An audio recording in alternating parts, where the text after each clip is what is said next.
looks like we're at the top of the hour, so I want to welcome everyone today to our webinar on strategies and techniques for blood pressure management, blood pressure competency training. We appreciate that everyone has joined us today to learn about this really important skill. My name is Jerry Henniker. I am a program manager and a quality improvement advisor at Superior Health Quality Alliance. One thing I do want to say before we get started here is that we are recording this webinar, so just wanted you all to be aware of that. Our speaker today is Andrea Boucher, who is a program manager at MPRO, which is a partner in the Superior Health Quality Alliance. She has worked on various CMS priority initiatives, including improving cardiac health and increasing diabetes self-management. She has worked at MPRO for over 8 years. Her areas of expertise include wellness and health promotion, patient education, and chronic disease self-management. Ms. Boucher earned her master's in health services administration from the University of Detroit Mercy and a Bachelor of Science in wellness, health promotion, and injury prevention from Oakland University. She is a certified professional in healthcare quality. Just a few housekeeping details, and then I'm going to turn it over to Andrea. Just wanted you all to know that we will take questions at the end of our webinar today. If you have questions that you would like to ask, you can enter them either in chat, and we'll make sure that those get asked at the end, or you can just hold your questions and ask her live at the end of the presentation. And with that, I'm going to turn it over to Andrea. Great. Thanks so much, Jerry. As Jerry said, my name is Andrea Boucher. I'm really excited to be here today to share with you some strategies for proper blood pressure measurement in your facility. I'm sure many, if not all of you, are probably responsible for taking a patient or a resident's blood pressure every day. So although this might feel like a refresher for you, it is always good to revisit this information at least once a year. So I'm hopeful that you can take some tips and tricks today back to your practice or your facility that you can start implementing now. And I do see that we have participants joining us from a variety of different settings. So just understand that the technique that we will be discussing today is really the gold standard. If you're coming maybe from the nursing home setting, for example, it's understandable you might not always be able to get a patient or a resident into a chair for blood pressure measurement if that does increase the likelihood of a fall risk. So whenever it is possible, it's recommended to do the proper technique that we will be discussing today. But again, take this on a case-by-case basis. So just to quickly go over our objectives for today, we will be reviewing the techniques required for accurate measurement, and this will hopefully strengthen the techniques in your staff that are measuring patients' blood pressure. We will be talking through the blood pressure thresholds and then also reviewing some hypertension management strategies and resources. But I really wanted to make this session interactive today. So if you do have a pen and paper handy or close to you or some way to jot some numbers down, go ahead and grab that. As part of the presentation, we're going to be playing a scavenger hunt game throughout. So periodically, I'll be asking you some questions just to notice some things about yourself and your environment. And then I'll tell you how to score them appropriately. So keep tabs on those numbers and we will tally them up at the end of the presentation. So just like golf, the lower the score, the better. So first off, for our scavenger hunt item number 1, we would like to know, are your feet on the ground and your ankles uncrossed? If not, if your ankles are crossed or if your feet are not supported on the ground, you can give yourself 10 points for item number 1. And I know I am definitely guilty of that one. I tend to sit Indian style as I work on the computer. All right, so before we dive into proper blood pressure measurement technique, we want to just take a moment to talk about why proper measurement is important with a little bit of a background. So let's take a look at some blood pressure facts. 1 in 3 Americans has high blood pressure or hypertension, and it's more common among some population groups. This includes African Americans and adults over the age of 60. And high blood pressure is also known as the silent killer because most people do not show any symptoms. There's also a connection to chronic conditions. more than 65% of adults with diabetes also have high blood pressure. More than 20% of people 20 years and older who have chronic kidney disease, and 74% of people with chronic heart failure have high blood pressure. And then also, again, with patients with diabetes, they are at higher risk for hypertension. So this slide highlights the consequences of high blood pressure on the body, especially if it is left untreated. So just kind of starting from the top and working our way down, stroke, high blood pressure can cause the vessels in the brain to burst or clog. It can also lead to vision loss due to the strain on the vessels in the eyes. It can also lead to heart failure.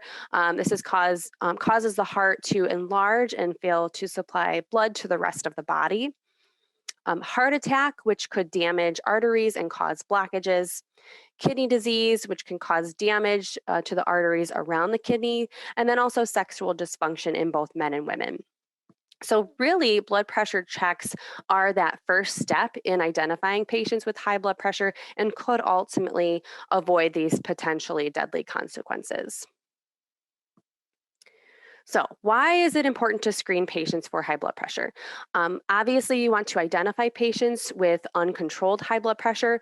Maybe you have patients who might not be aware that they have high blood pressure. Again, high blood pressure does not always present with symptoms, so this could go unnoticed by a patient. Or maybe the patient is aware that they have high blood pressure, but they're not managing it properly and their blood pressure is not in control. It also helps to prevent complications and improve outcomes when patients are routinely screened for high blood pressure. So checking in again with scavenger hunt item number 2, are your legs uncrossed? If they are crossed, you can go ahead and give yourself 6.5 points for item number 2. So screening is really just the first step in managing a patient's hypertension. We cannot diagnose or treat a patient's high blood pressure correctly if we're not capturing them correctly through measurement. So making sure that we take patients' blood pressure correctly on every patient every time is really essential. So these accurate measurements lead to that correct diagnosis. The blood pressure reading is used to initiate treatment for patients with high blood pressure and monitor the effects of drug therapy if a patient is placed on a medication.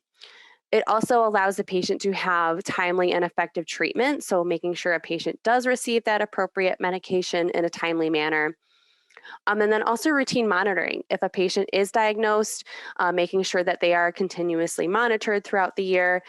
And then medication adherence. So if a patient is prescribed an antihypertensive medication, that they are being screened for blood pressure, letting the clinician see if the medication is working properly, or if the patient is taking that medication correctly. Inaccurate blood pressure readings could have potentially damaging impacts on patients. If a blood pressure is missed elevated, or it's one that's underestimated or misclassified, that could be interpreted as a false normal level. So that could ultimately lead to undertreatment, which could then lead to even further organ damage for that patient. If the blood pressure is overestimated or you're looking at a false high reading, that could lead to overtreatment and the possibility of drug-induced side effects if the patient was placed on a medication that they didn't necessarily need to be on. So that's why it's really important to use proper techniques so that your readings are consistent and reliable. So this slide outlines a few things that impact a patient's blood pressure. On the left-hand side, we're looking at patient factors. Those are ones that are not always in our control. And then on the right-hand side, the measurement factors. Those are going to be what we're focusing on in today's training, things that we can control. Just quickly going over the patient factors, a patient could experience white coat hypertension. Maybe a patient is feeling anxiety in the medical environment. That could lead to an abnormally high reading when their blood pressure is being measured. Kind of going in with that next bullet, if they are experiencing any nervousness or stress, illness, pain, long waiting time, all of those experiences could also lead to an elevated reading. Certain patient demographics, age, sex, race, and ethnicity, certain population groups may have elevated blood pressure readings. Also, a patient's lifestyle. Obviously, we can make lifestyle change recommendations, but if a patient has poor diet or exercise habits, if they are using substances such as smoking or alcohol use, this could also impact their blood pressure. And then looking more at on a specific day when you are taking a patient's blood pressure, if they have recent caffeine intake, have taken a decongestant or an over-the-counter medication, or have smoked or used nicotine before their reading, that could also elevate their blood pressure. And then lastly, talking. We can't always control whether a patient talks during a reading, but that can also elevate the reading. So now looking at the measurement factors, patient positioning is very, very important. That's one area that I'm really going to hit home today during this training, making sure that a patient is positioned correctly, because if they're not, that can definitely have a major impact on their reading. Making sure that the blood pressure cuff is fully deflated before putting it on the patient's arm. If there is any air in the cuff, that could elevate a patient's reading. Proper cuff size. If a cuff is too large, that's going to underestimate their blood pressure. And if it's too small, that's going to overestimate a patient's blood pressure. Making sure that the cuff is wrapped evenly around a patient's arm so that it doesn't come undone upon inflation. Deflating the cuff too quickly can also be a measurement factor. We typically say to deflate at about 2 to 3 millimeters of mercury per second if you're using the manual technique. That does sound really slow, but that way you are accurately capturing those systolic and diastolic readings. Not inflating the cuff high enough or too high. So this is making sure you're not just blanket inflating all patients up to a specific level. And this is where the maximum inflation technique comes into play, and I'll cover that in a little more detail in a couple slides. The auscultatory gap. So this is when the pulse disappears and then it reappears while you're deflating the cuff. So if this is not interpreted correctly, this gap could lead to blood pressure monitoring errors. So this namely could be an underestimation of systolic blood pressure or an overestimation of diastolic blood pressure. So for example, maybe you hear the first pulse sounds at 220. There could be a disappearance until it picks up again at, say, 140. So making sure you capture that systolic correctly at 220, the maximum inflation technique can help resolve this, and we'll cover that in a few slides. And then looking at the gauge at an angle. So again, if you're using the manual technique, making sure you're able to see that gauge correctly. So this slide just covers the blood pressure level thresholds. These were updated, I believe, in 2017. So what is classified as normal is now a systolic of less than 120 with a diastolic of less than 80. What is considered elevated is a systolic reading between 120 to 129 and a diastolic of less than 80. And then stage 1 hypertension is now considered systolic 130 to 139 or diastolic 80 to 89. Hypertension stage 2 is 140 for systolic or higher, and then 90 or higher for diastolic. And then what is considered a hypertensive crisis is anything that is systolic higher than 180 or diastolic higher than 120. So I just wanted to quickly get a gauge on all of you. This is a pop quiz. Don't worry, it's not graded. Does an elevated systolic or diastolic value put individuals at greater risk for complication? So you can feel free if you'd like to answer that. You can add a response in the chat box.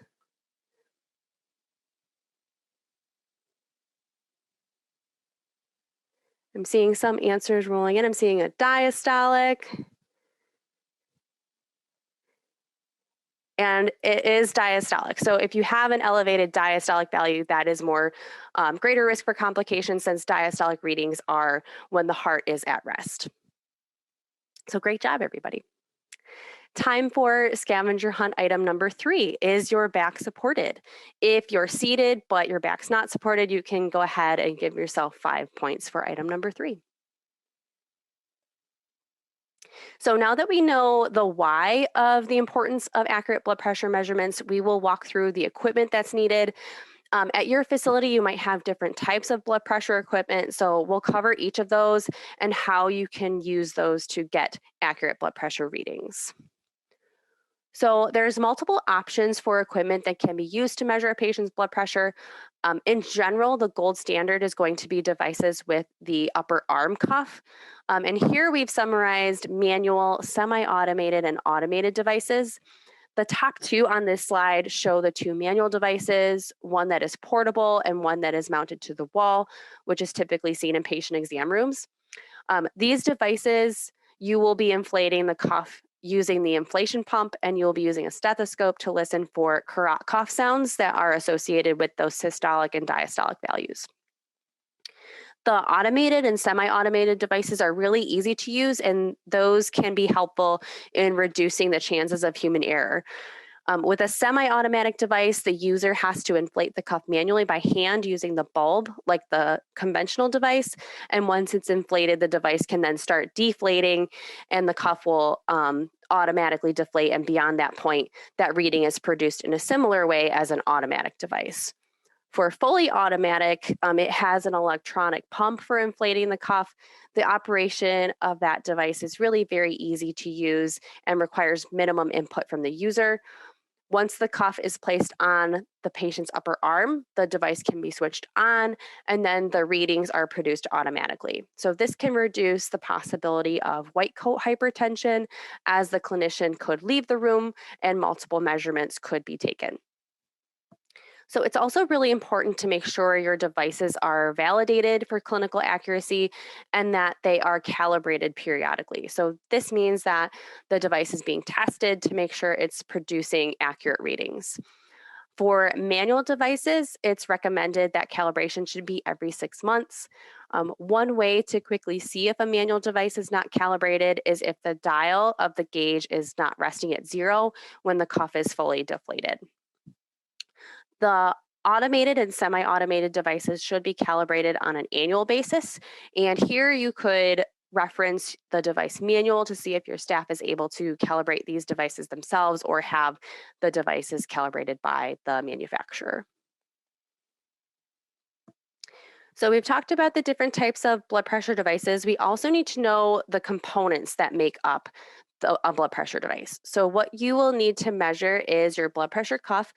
For manual devices, this includes the inflation system of the device, which is the cuff, the inflatable bladder inside of the cuff, the inflation pump, and the pressure control valve, and a calibrated sphygmomanometer gauge. If the sphygmomanometer gauge is defective, this could lead to inaccuracy, and you want to make sure that your device is calibrated before you take any measurements. You could also have multiple cuff sizes available, ranging from pediatric sizes to large, extra large. If you have a thigh cuff available, that could also be used in the event that you do need a larger cuff. And then you'll also need a stethoscope for the manual technique. So scavenger hunt item number 4, are your arms supported at heart level? If one or both of your arms are not supported at heart level, you can go ahead and give yourself 10 points for item number 4. So as I mentioned, accurate readings are really the basis for identifying and managing patients with high blood pressure. So now we'll walk through the recommended steps for measuring blood pressure just to make sure the care team is using a consistent technique to get those most accurate readings possible. And we've broken these down into 10 easy steps, but this is dependent on the type of device you're using. If it is automated, there are going to be less steps involved in this process. So step number 1 is to choose the right equipment. So what you will need is a quality stethoscope if you're using a manual device.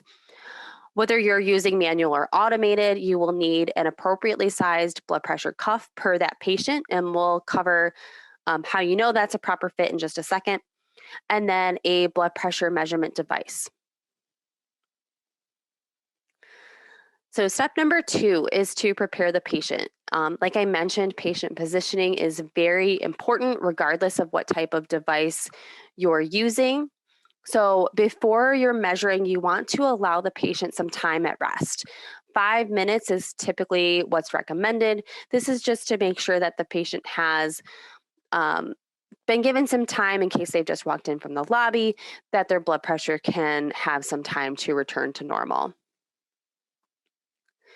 So have the patient seated as they're taking their blood pressure, and we'll walk through each of these bubbles really quickly. So using the correct cuff size, if you are using a cuff that's too small, this could add 2 to 10 millimeters of mercury to the patient's reading. You also want to make sure you are placing the cuff on the patient's bare arm. If it is placed over clothing, this could add 5 to 50 millimeters of mercury. It can also make the pulse sounds difficult to hear if they're using the manual method. And also, if I know we we live in the Midwest, it can be cold in those winter months. If the patient is dressed in layers and is just able to roll up their sleeve, you want to make sure that it's not being too restrictive up at the top. So make sure you are able to slip about 2 fingers into the sleeve of their clothing if they are rolling it up.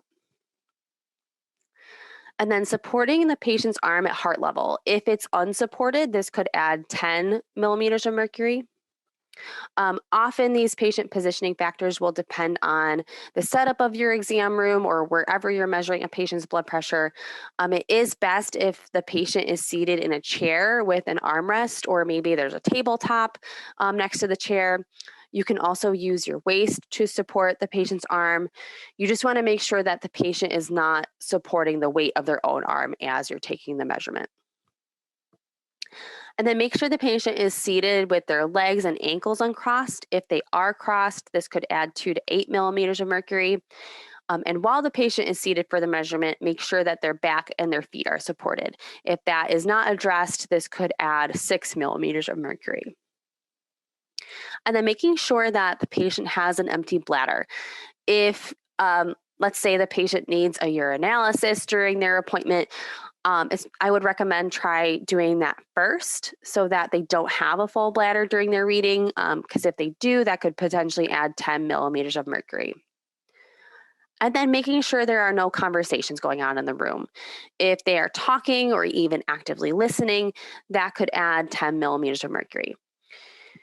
So these patient positioning techniques should help you get an accurate blood pressure reading, whether you're using the automated or manual method.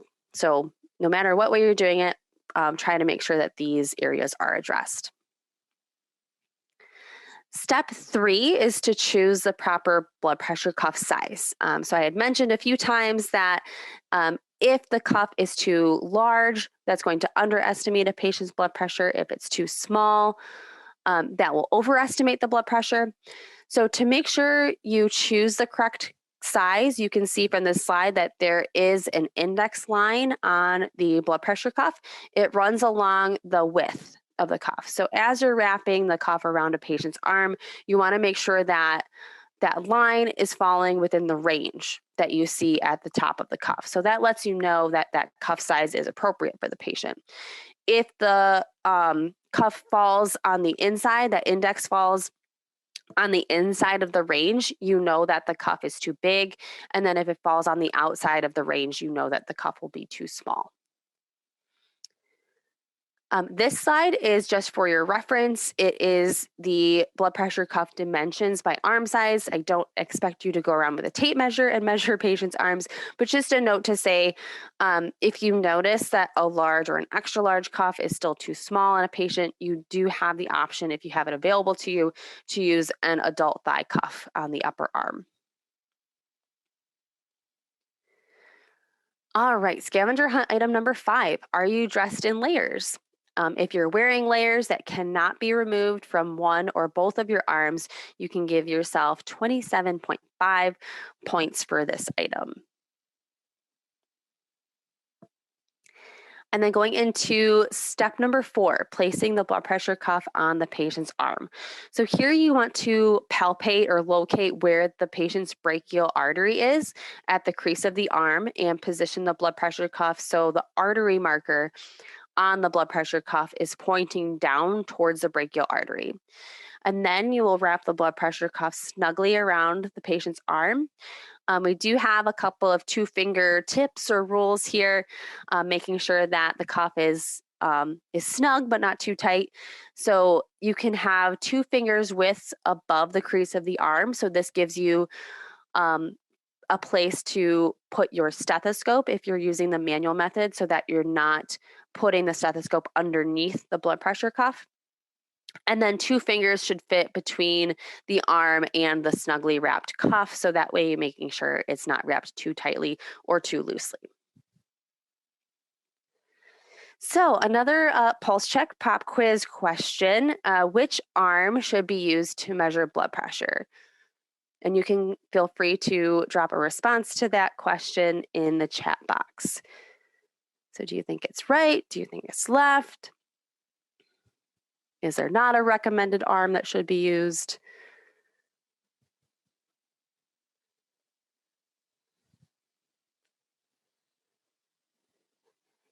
See some responses in the chat coming in.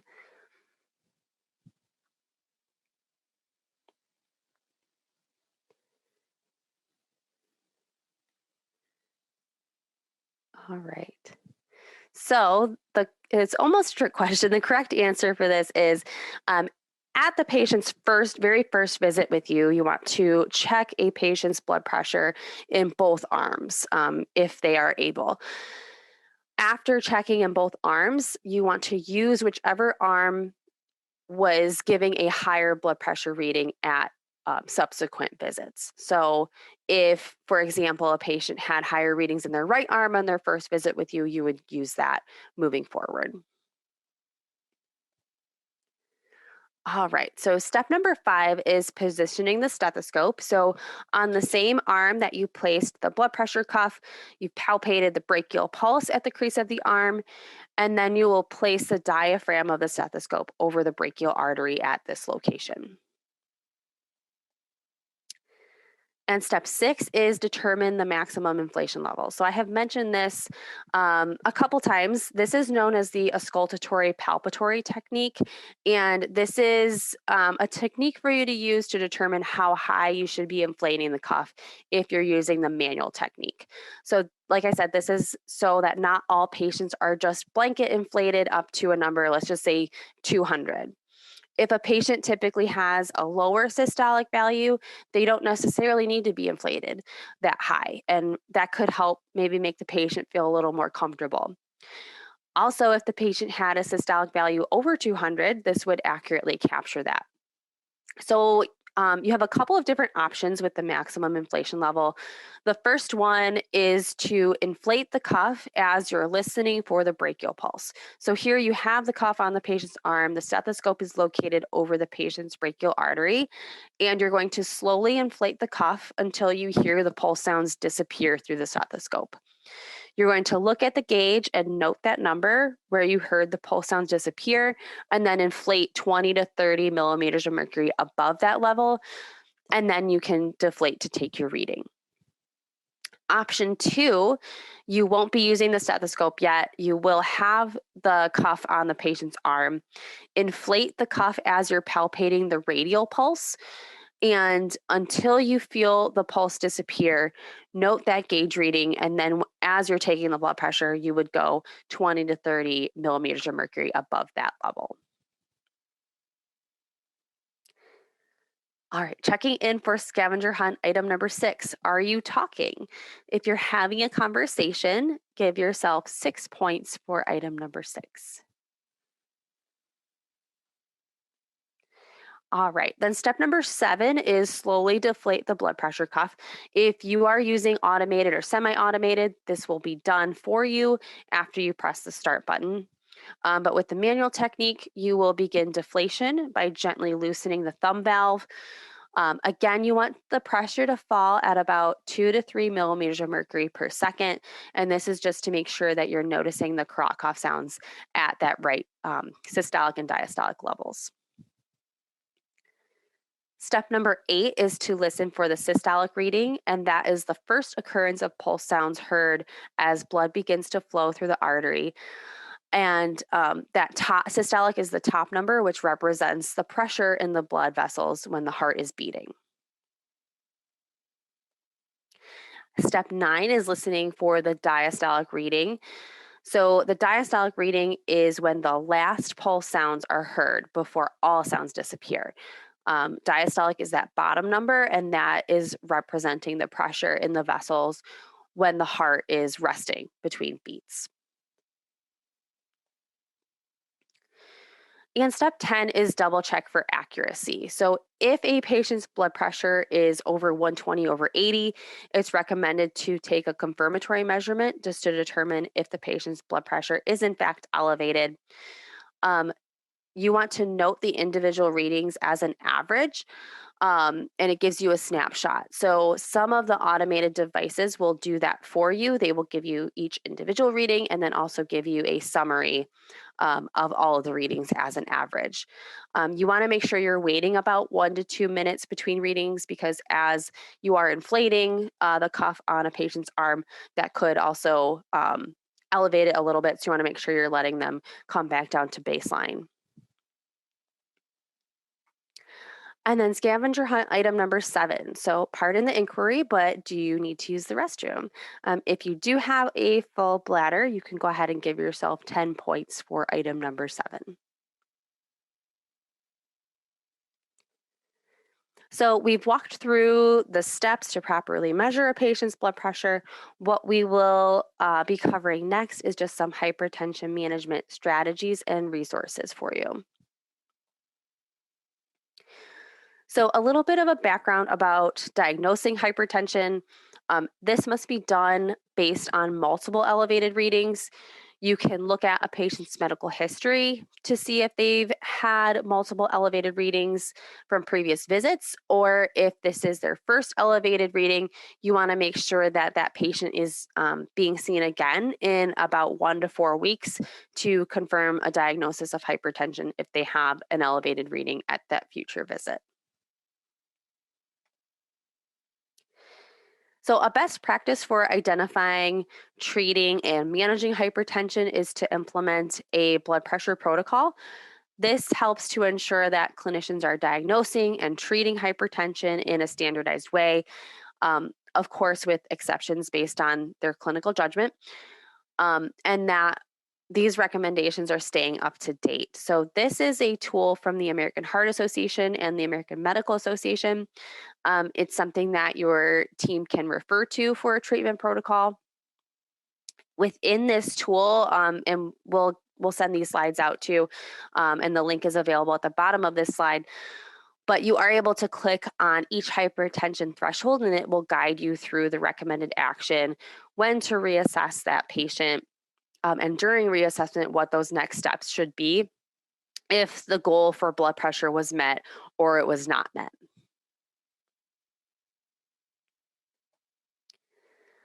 And then bonus item number 1, have you had caffeine in the last half hour? If you have consumed a caffeine product within the last 30 minutes, you can give yourself 5 points for bonus item number 1.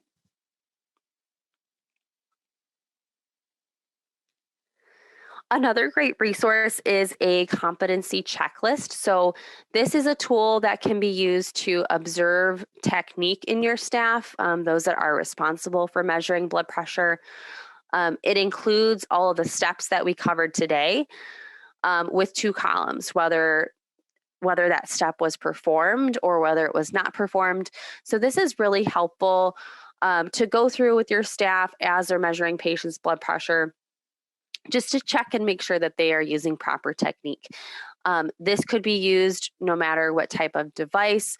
It identifies which steps apply, whether it's a manual, and automated, or both. So it covers, all the patient positioning factors that we covered today, and then also some of those manual technique steps as well. And we've included a link to the competency checklist in the chat. So thank you, Jerry. This is another great resource. A link to this is on this slide.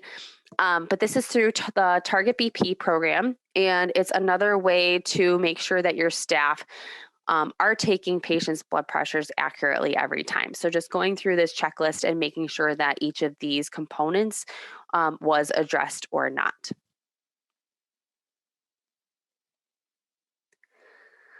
And bonus item number 2, have you smoked in the last half hour? So if you have smoked a tobacco product within the last 30 minutes, you can give yourself 5 points for bonus item number 2.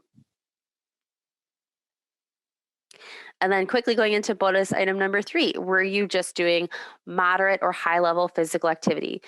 If you were physically active, you can add 5 points for bonus item number 3. So now it's time to add up your score. So take a look at the points you've hopefully been jotting down throughout this presentation. There were 7 scavenger hunt items, and then we had those 3 bonus items. And take a look at your total score. If you feel like sending that in chat, go ahead. But want to outline what each of these numbers mean. So if you want to think back to the slide where there were those bubbles, for patient positioning, that's really where all of these scavenger hunt pieces were coming into play. So I won't go specifically into each of these since I already covered them. But if, let's go over to the next slide. If you were having your blood pressure measured at this specific point in time and these issues weren't addressed, this could be how much your blood pressure could potentially be elevated. So, would this qualify you for a referral to your primary care provider? Would this qualify you, maybe as hypertensive? So, just think about that, how much those pieces of just how you were positioned today could have impacted your blood pressure.